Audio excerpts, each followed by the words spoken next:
Again, the next topic is charge. What do you mean by charge? Very, very, very important question. It can come in short, it can come in long. तो हम दोनों तरीके से इसको करेंगे. अगर short में आ जाए तो आप बताएंगे सेक्शन 2B में डिफाइन किया गया है चार्ज 1973 में, और इसका जो हेड है वो चार्ज इसलिए है क्योंकि charge contain charges more than one head भी हो सकता है, तो उसको चार्जेस बोलते हैं.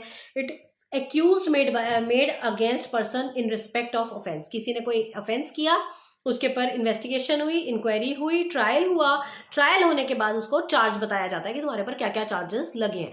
सपोज मैंने कुछ डकैती डाल दिया, कुछ डाल दिया, तो मेरे ऊपर आफ्टर ट्रायल ये बताया जाएगा आपके ऊपर डकैती का इल्ज़ाम है, आपने डकैती करते हुए एक बंदे को मारा भी है, तो आपके ऊपर हर्ट का भी इल्ज़ाम है, और आपने अबेट भी किया है, किसी को प्रोवोक भी किया है, तो आपके ऊपर 3 चार्जेस लगे हुए हैं. तो इसको कहते हैं charge. It is precise formulation of specific accusation made against a person. The offense committed should be mentioned in charge based on evidences. Evidences को देखते हुए जो भी offense commit हुए हैं वो लिखे होने चाहिए उसके अंदर. It is used to describe an allegation. मेरे ऊपर क्या क्या allegation लगे हैं उसी को charge बोलते हैं. ठीक है.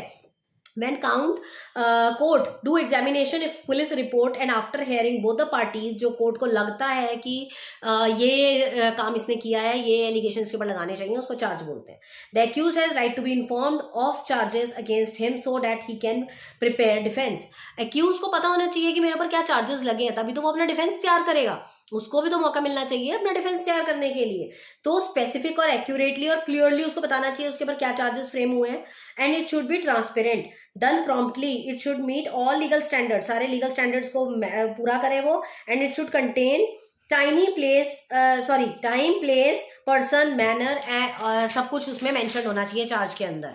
ठीक है. तो this is all about charge. Charge क्या होता है? एलिगेशंस, आपके ऊपर आरोप क्या लगे हैं, किस किस चीज का आरोप है आपके ऊपर, दैट इज कॉल्ड चार्ज. तो जो भी होने के बाद, इन्वेस्टिगेशन, इंक्वायरी और ट्रायल होने के बाद, जो भी फाइनली दोनों पार्टीज को सुनने के बाद कोर्ट को ऐसा लगता है कि इस पार्टी के ऊपर ये इल्जाम है और इस पार्टी के ऊपर ये इल्जाम है, तो वो जो एलिगेशंस फाइनली कोर्ट ने लगाए हैं वो चार्जेस कहलाएंगे.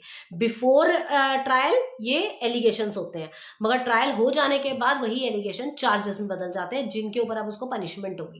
That is called charge.